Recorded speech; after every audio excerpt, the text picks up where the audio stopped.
Welcome to the Exam Room Live, brought to you by the Physicians Committee. Hi, I am the weight loss champion, Chuck Carroll, and this is the healthiest half hour anywhere online today. We appreciate you watching us live here on Facebook and on YouTube as we try to raise your health IQ by a point or two over the next 30 minutes.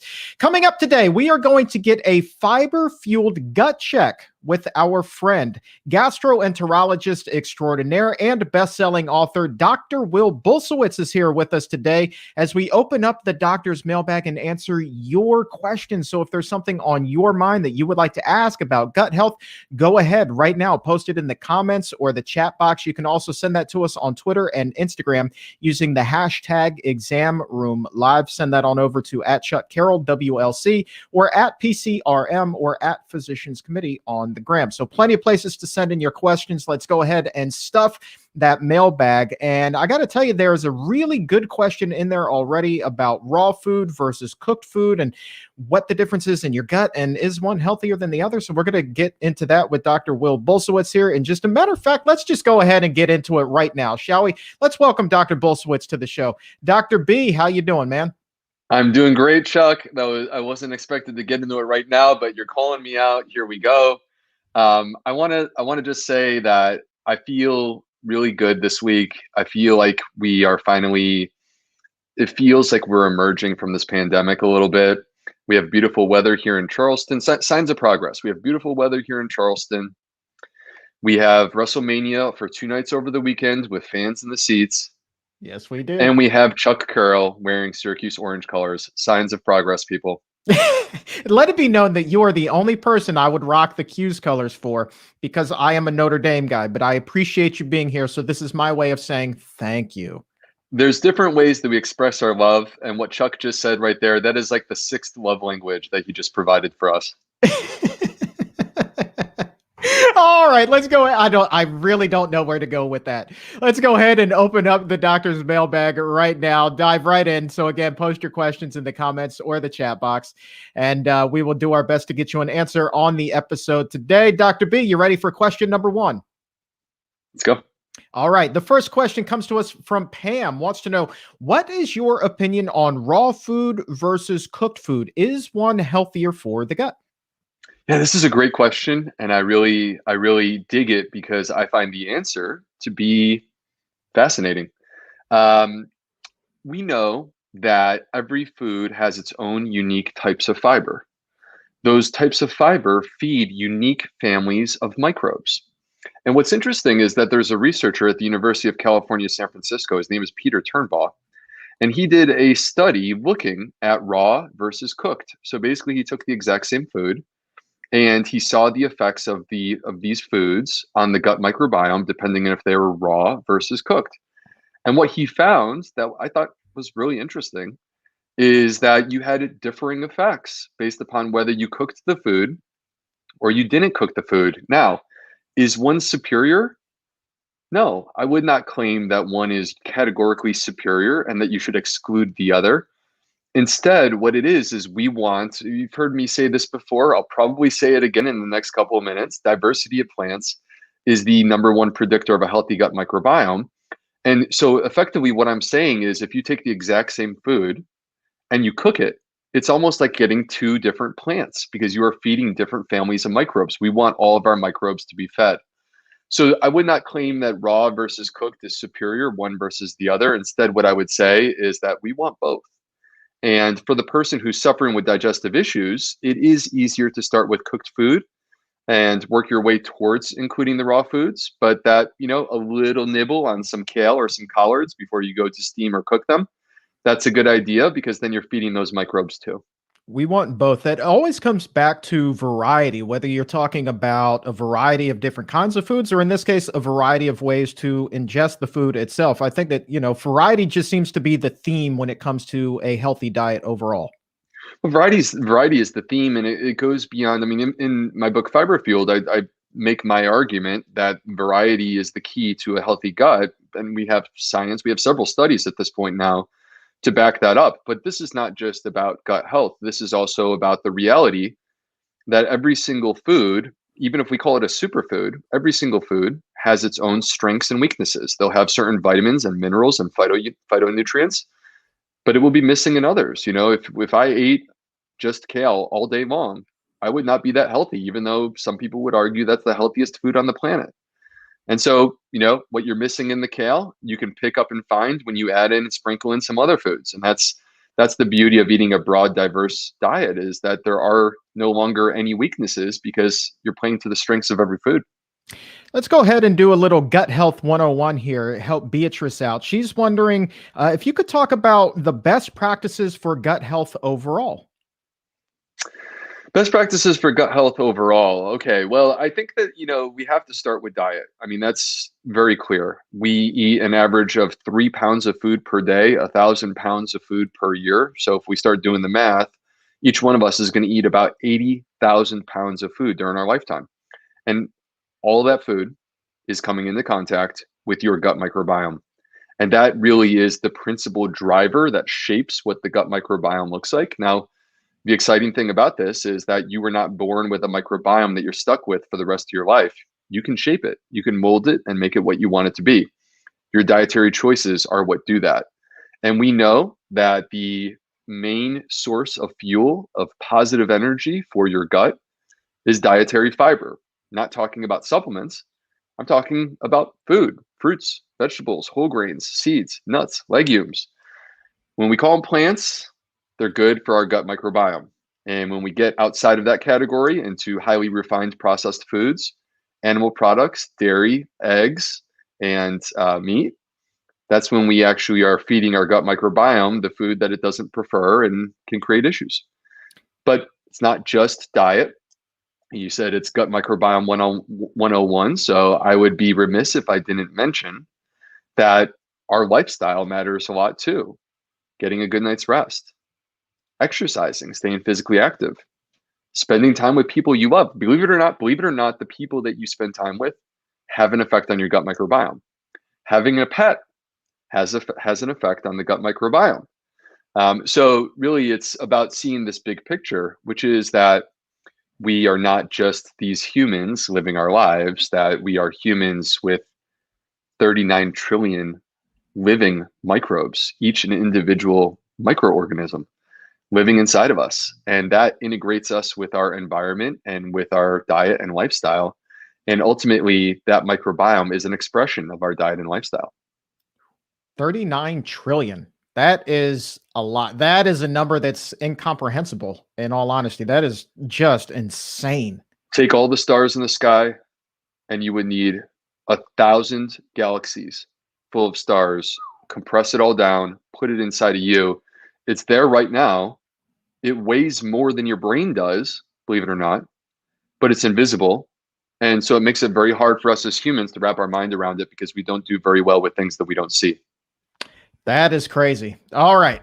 Man. All right. We're not going to count that high on the show here today. Let's grab another question. This one comes to us from Carrie. This is an interesting one. Is wheat bad for the digestive system?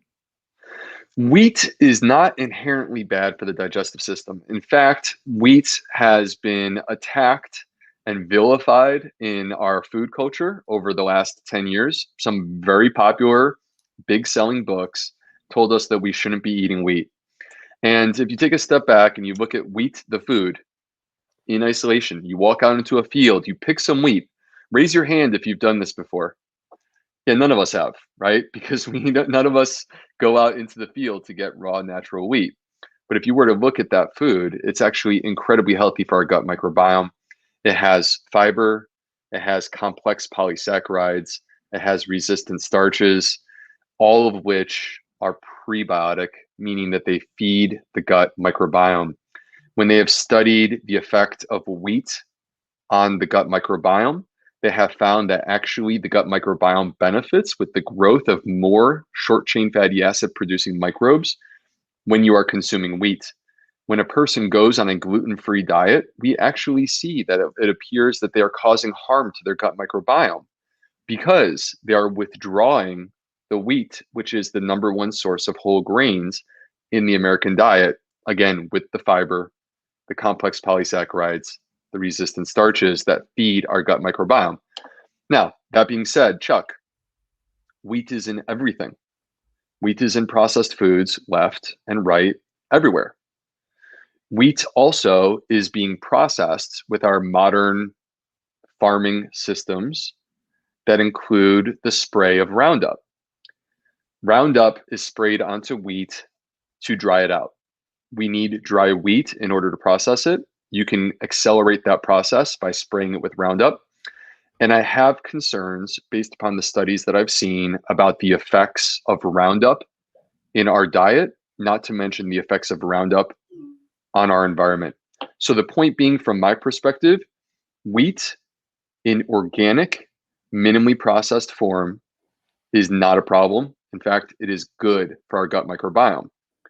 Wheat in highly refined processed foods, in foods that are being sprayed with Roundup, glyphosate, I have concerns about that form of wheat. And unfortunately, that's what makes up most of the wheat out there. So what I would encourage people to do is, yes, if you do not have celiac disease, include wheat in your diet, but make it high quality sources of wheat, like organic bread, like sourdough, things like that.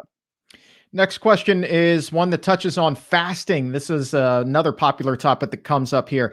This person is wondering, how does regular fasting affect your gut health? Our gut microbes. So it's interesting. Before we jump into fasting, let's take a step back for a moment and ponder this.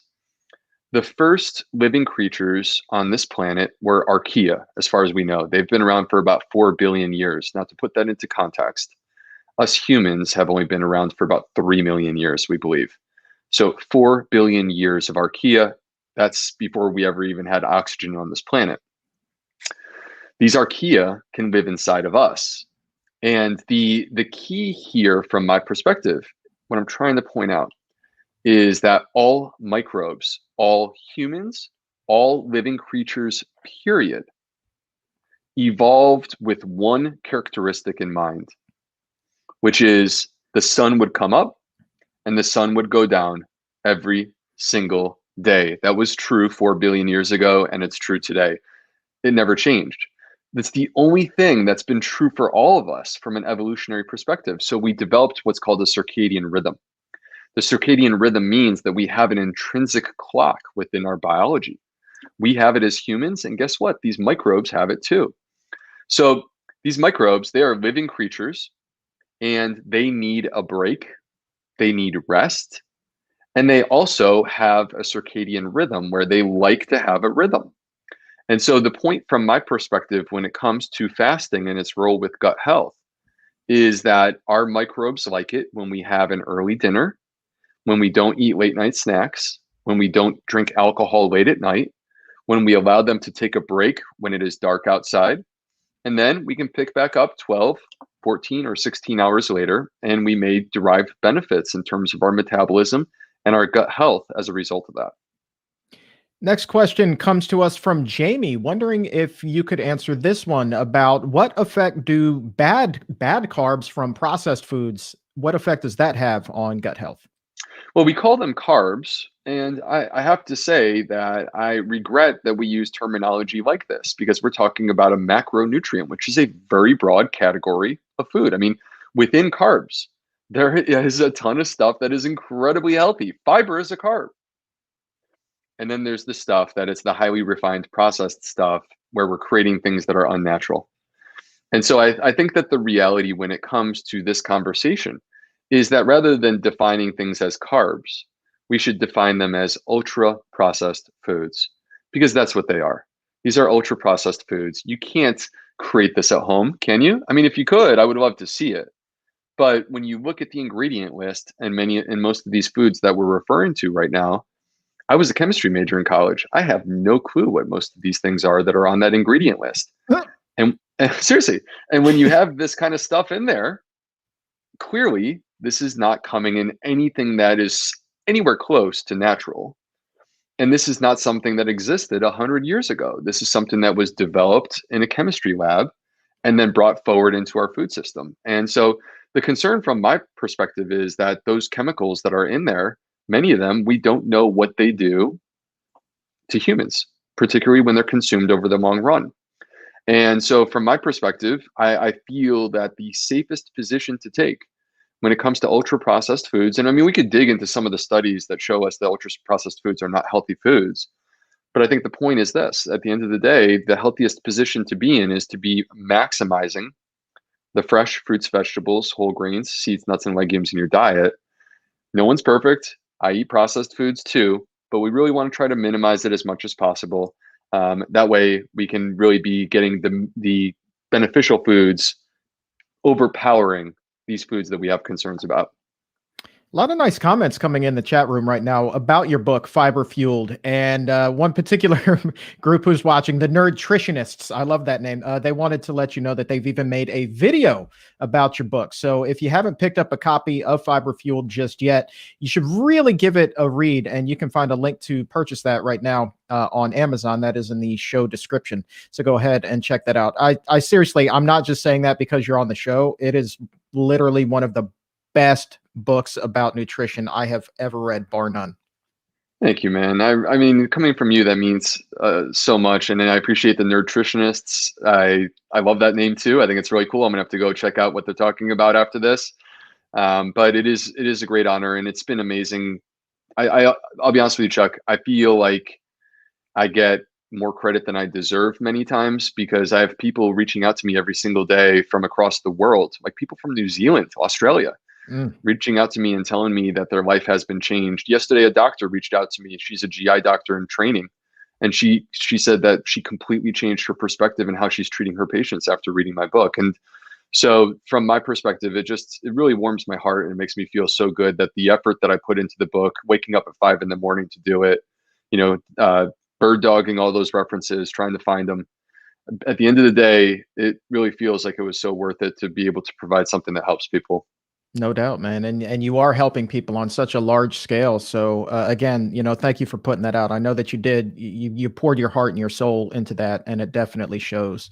Let's go ahead and continue on with the questions. This one comes to us from Leslie. Writes, I have to take antibiotics prior to my dental visits. How much damage am I doing to my gut? And is there anything I can do to minimize it? Well, this is a great question. I get people messaging me almost on a daily basis asking about this. The good news is this: to a large degree, the amount of damage that's being done would be proportional to the extent of the antibiotics and the strength of the antibiotics. And typically, the doses of antibiotics that are being taken for dental procedures are quite limited. It's usually a one-day affair, and that's about it. So first of all, I think that that's a really positive for this person. I believe you said her name was Leslie. I think that's great. It's a good place to start. What do we want, though? If we just remove that for a moment, let's talk about antibiotics and how do we handle this. What do we want to protect ourselves? If we have to take antibiotics, first of all, you are in the best position possible if you are already eating a plant-based diet before you ever find out that you have to take antibiotics. They did a study and they looked at this, and they actually showed that in terms of the damage done to the microbiome, there was less damage and a more rapid recovery of the gut microbiome if you were already consuming a plant-based diet. So you want to be taking advantage of that before you ever discover that you need to take them. What do we do after the antibiotics? Well, the key from my perspective is let's support and nurture the gut microbiome, and let's not be damaging our gut during this period of time where we are vulnerable. Let's not sabotage. And so really what that means is we want to be getting our dietary fiber. We may want to consider a fiber supplement, eating a plant-based diet, getting a good night's rest, getting some exercise. And then when I talk about the sabotage, what I really mean there is not consuming an excessive amount of alcohol or really minimizing the alcohol. Avoiding the animal product consumption and the highly processed foods. And so again, get as many positives in there as possible, reduce the negatives. And one last thing that I think your listeners would find to be interesting, Chuck, if you went back 5 years ago in this setting, I would put you on a probiotic. Not true in 2021.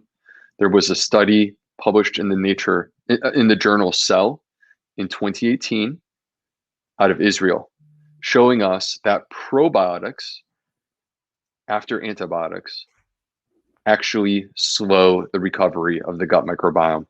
And so There are some rare moments where I will put a patient on a probiotic for a specific reason, but the vast majority of people in 2021, if you need an antibiotic, I do not recommend probiotics afterwards. Very interesting. And a follow-up to that is one from Kit, who was wondering, do prebiotics also feed the bad bacteria? No, by definition, a prebiotic only feeds the good bacteria. And so, in order to qualify as a prebiotic, you have to demonstrate that it is something that has an effect on the gut microbiome, and that effect is beneficial for human health. So, what this means is that if we're talking about dietary fiber has an effect on the gut microbiome, and that effect is beneficial for human health. It produces short chain fatty acids. Dietary fiber is a prebiotic. Polyphenols, most people don't realize most polyphenols are not absorbed or processed in the small intestine. They arrive in the colon untouched, unchanged. We're talking about things like resveratrol here. And they are changed, they are altered by our gut microbes. We need our gut microbes to process our polyphenols to get the health benefits out of them. Polyphenols are prebiotic, pomegranate, for example. But if we talked about doing carnitine, all right, so carnitine is something that has been known to be processed by our gut microbes to produce TMA, which gets converted in the liver into TMAO, and TMAO has negative effects on human health. It's been connected to increased risk of coronary artery disease, stroke, chronic kidney disease, peripheral vascular disease. TMAO is not good for us. TMAO is toxic to human health. Carnitine is not a prebiotic, even though it can have an effect on the gut microbiome. That effect is negative. So if something achieves a prebiotic label, you know it is good for your health. Few people are wondering about acid reflux. This particular person, Miwa, is saying that she gets heartburn when drink vegetable juice or even sometimes eating a salad.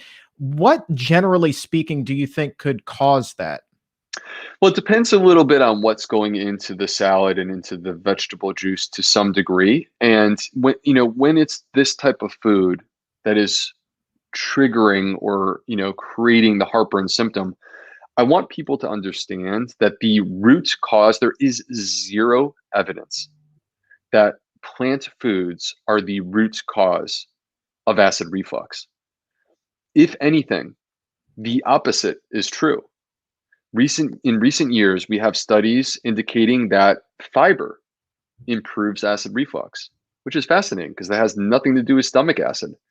So the presumption is that fiber is affecting the gut microbiome, which reduces your risk of acid reflux. We have a study recently, Chuck, using a plant-based Mediterranean diet, again, like a predominantly plant-based diet. And using that predominantly plant-based diet, improvement of acid reflux on par with medication. So it's not these foods that are the root of the problem. Here's the issue. If you have acid reflux, if we were to zoom in on a microscopic level, I would show you under that electron microscope how there are changes to the lining of the esophagus that may not be visible during an endoscopy. But on a microscopic level, there are changes which make it so that you are far more sensitive to acidity. You feel it. And any sort of acidic food that's in the diet, tomatoes come to mind, pasta sauce. Is pasta sauce the root of acid reflux? No. But if you have acid reflux, you will exacerbate your acid reflux. You will feel the burn when you consume pasta sauce because of the acidity. Same is true with orange juice or something of that variety. So the point is this: you want to control your symptoms. You don't want to, I'm not telling you to hurt yourself by eating foods that make you uncomfortable. But what I am saying is we want to have an understanding that the root of the problem is more of a motility disturbance, probably related to the gut microbiome, and that plant foods are the ones that actually can reverse and improve this issue from a dietary perspective. You mentioned feel the burn, man. You eat a hit of that spicy kimchi, you definitely feel the burn twice. So that brings us to our next question from Yazar. Are fermented foods such as sauerkraut and kimchi okay to eat? They say that they've been advised to eat as much fermented food as possible because it's good for the gut flora. Well, so this is a very interesting and evolving question, and let me start with the caveat that I actually really believe in fermented foods, and part of my reason for planting my flag and saying that is that fermented foods are not really a part of the American diet. And so when I say that, I'm simply saying that I think they should be a part of the American diet. That we have lost track of these foods that are traditional foods in cultures around the world. You know, sauerkraut, that's Eastern Europe. Those are my people. Kimchi, that's Korea and that general part of East Asia. So the thing about these foods, when we look at them in terms of research, what we're seeing is that many of the microbes that are in those foods, because these are living foods, many of the microbes that are in those foods actually start to show up in the gut microbiome.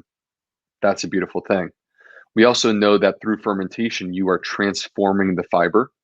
So you are making fiber even more accessible to the gut microbiome. You also are releasing nutrients. For example, B vitamins can be released through fermentation. So I see advantages to fermentation, but I want to give this caveat.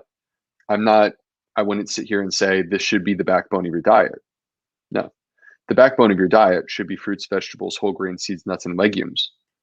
But you should have some fermented foods in your diet, and they should be consumed in moderation, small portion size, as something that you have in addition to your meal. So, quick example, yesterday, let me describe my lunch for you.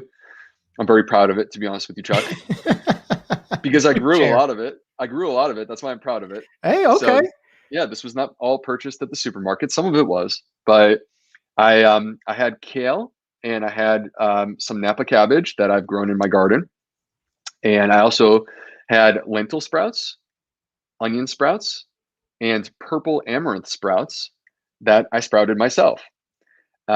So those five things, plus I threw in some walnuts and some sweet peppers. And I'm trying to remember if there was anything else, but the bottom line is that I put a big old dollop of sauerkraut on top.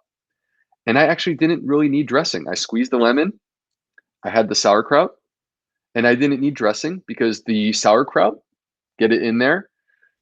It was almost like you had the dressing from the sauerkraut because the juice, and it was delicious. And I sincerely believe, because this was a very raw salad. Oh, I had asparagus in there too. This was a very raw salad, but my gut felt fantastic. And I sincerely believe that the sauerkraut was helping me there. All right, you ready for your big follow-up to Fiber Fueled? It's Okay. the companion cookbook, The Fiber Fueled Farmer. Work with me here. Work with me here. All right. So now that we know that you have the green thumb, I'm just planting that seed for maybe something coming out in 2022. That's all I'm saying. That's all right. I'm saying. You're making me a little bit nervous. Here's why. I don't want to start rumors that Dr. B has this green thumb because let me just paint the picture. Chuck, let me just paint the picture of what's happening here, okay? I open up the back door to my house. I walk out onto the deck. There, connected to an electrical outlet, is my tower garden. It is my farm stand, okay? And so I have a lettuce grow farm stand. It has 24 plants, and it is doing amazingly well. I mean, I'm blown away by the amount of kale that's coming out of this thing. I can't keep up with it. Okay. So, but the point being, like, this is not Dr. B has a green thumb. I wish I could claim that. I really wish I could. But what this is that I do enjoy growing my own food. I know that it's grown organically. It is grown in soil, even though it's a hydroponic system. My kids absolutely love it. My son, who's 4, walks out there and is grabbing handfuls of stuff and throwing it into his mouth, which as a dad, that makes me very happy because I know that he's setting himself up for a healthy diet for years to come. So those are the advantages, but green thumb, fiber fueled farmer, oh man, I would have to rebrand myself. That'd be a new image. Oh, well, it's just a thought anyway. But you did touch on something with your kid there, because we have so many parents who have written in over the years asking, how can I get my kids interested in eating healthy? And one of the recurring themes that comes up is get them involved in the growing process. And then they take a real supreme interest in what it is that they're growing. And of course, they're going to want to eat it. And you're saying that that's exactly what's happening at the Bulsiewicz household. First of all, that was a fantastic pronunciation of my name. Gotcha. I love that. That was great. Okay, so I have a few comments on this because I'm a dad. My son is 4, my daughter is 6. By the way, my son who's 4 is the size of a 7-year-old right now. So this kid, anyone who says like you can't be tall and strong on a plant-based diet, I have no clue what you're talking about. You should come and feed this kid because it's I have to do extra colonoscopies to keep up with the amount of food he's eating. So, quick shout out for everyone who's here today to Alex Caspero and Whitney English, who are 2 registered dietitians who are publishing a much needed book in the next like 3 weeks. And it's called Plant-Based Juniors. And basically it's an entire cookbook and process for understanding how to raise kids plant-based from birth all the way through. All right. So, with that in mind, a few things that work in our house. If they grow their food, they want to be a part of it. If they cook their food and you empower your child in the kitchen, they're super proud of themselves. Like, literally, they come in and we have tomato sauce and they start dropping ingredients in there. And 10 minutes later, when we're eating the food, hey, Liam, who made this? I did, Daddy. And he's like super proud of himself and he's devouring this plant-based meal. So getting your kids involved. Colors, kids love colors. Fun, like creativity, like shapes. Kids, like young kids, love creativity. They love shapes. And then the other thing that I've heard from other parents, and is true in our house too, Chuck, is that in my book, Fiber Fueled, I talked about plant points and challenging people for fun, like just like a challenge. Hey, let's see who can get more plant points.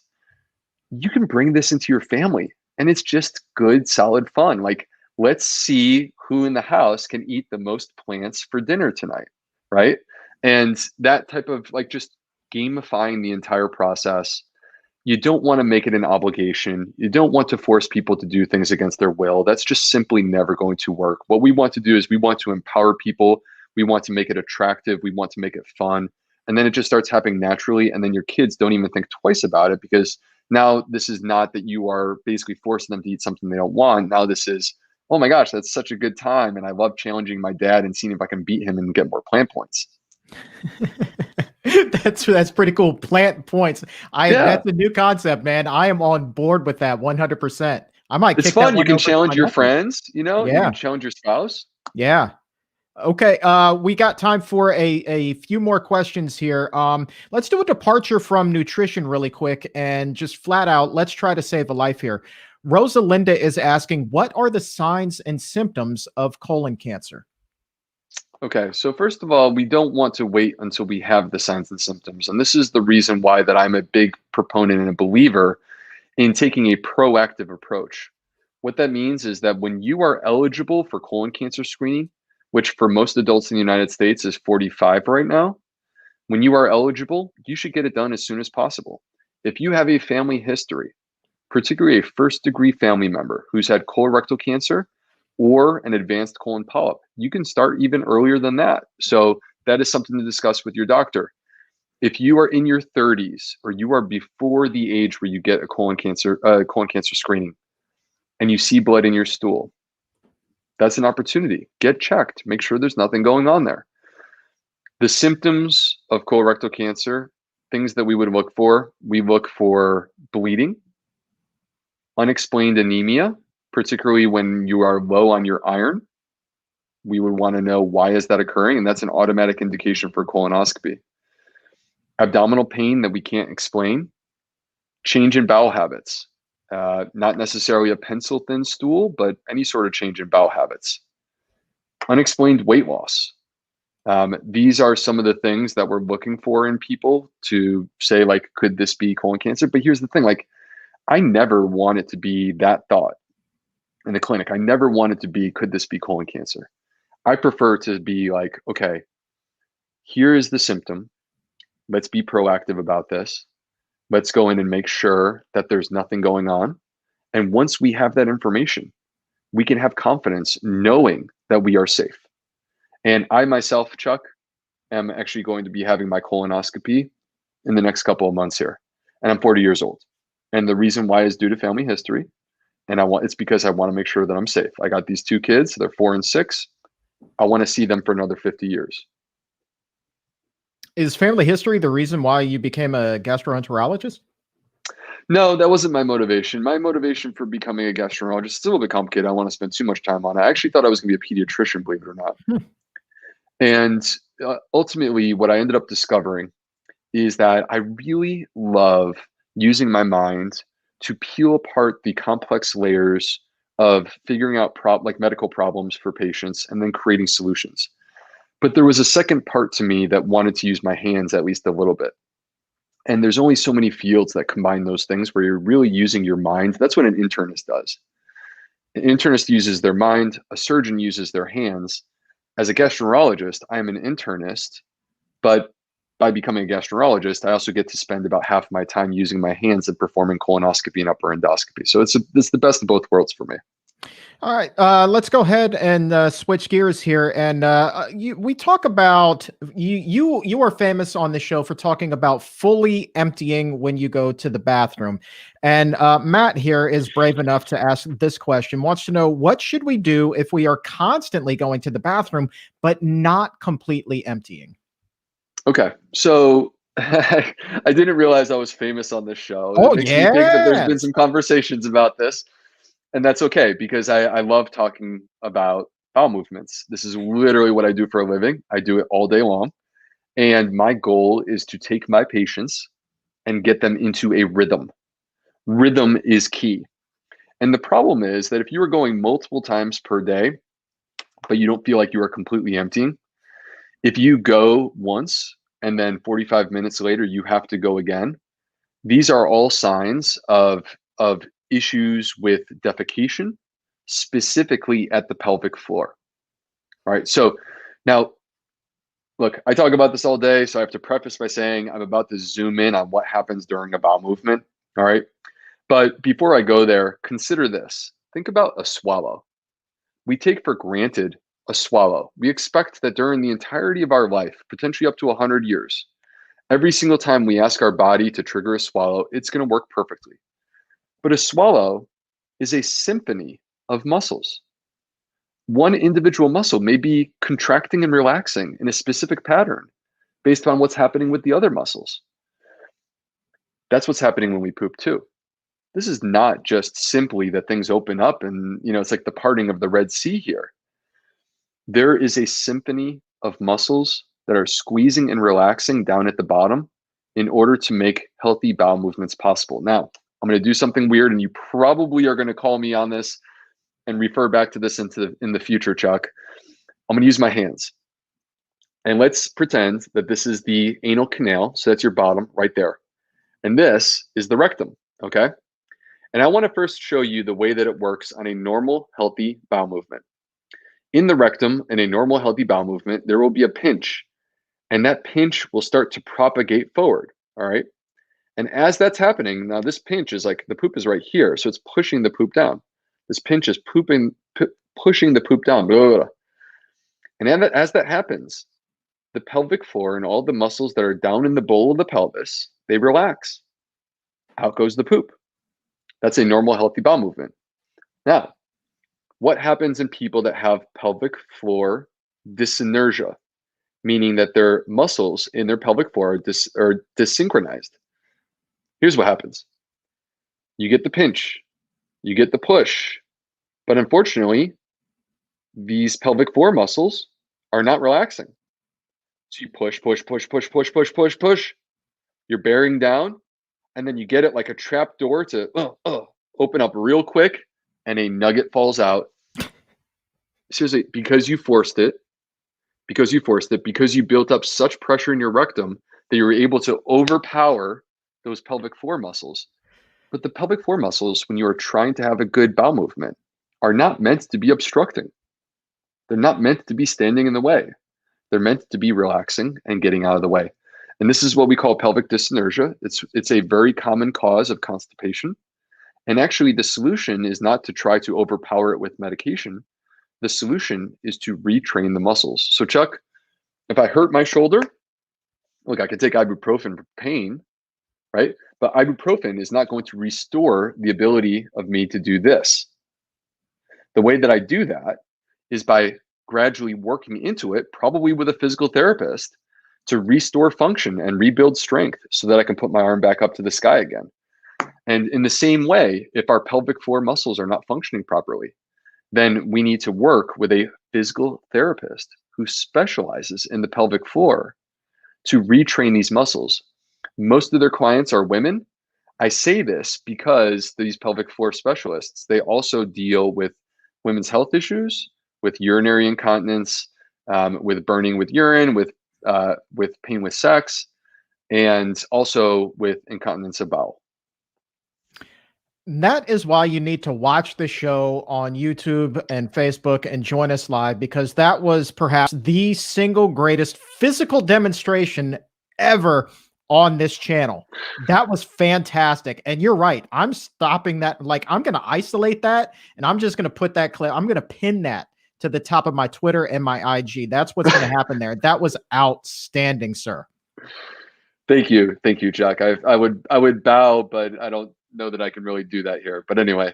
All right, let's go ahead and grab one more. It's an often asked question, completely on a different subject, but going back to fermentation. We have somebody wondering, kombucha, because that is fermented. What is your opinion on that in terms of overall gut health?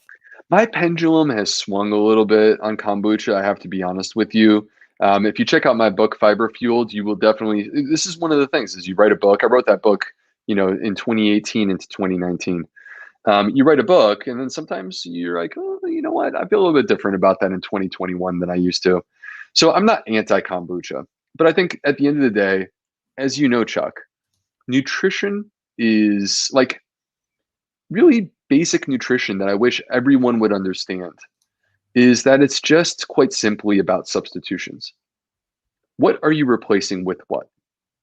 So if you take soda and you replace it with kombucha, I would make the argument that you have upgraded your nutrition, and I give you a thumbs up.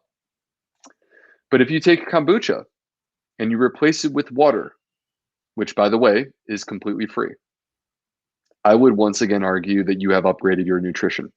There is sugar in kombucha. We don't have great studies to make it completely clear that kombucha is good for our health. Most of the commercial brands that are available are very high in sugar because they want you to become addicted to their product and come back and buy it again.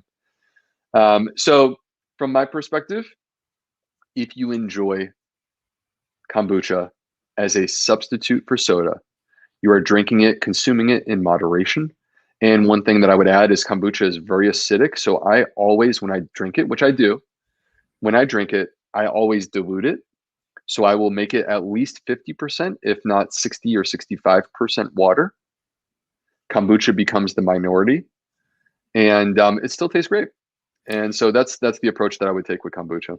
If you head over to the plantfedgut.com, you can take Dr. B's free Plant Fed Gut 5-day challenge. Just 5 days. Go ahead and take that challenge. I'm telling you, it's amazing what can happen in 5 days, isn't it?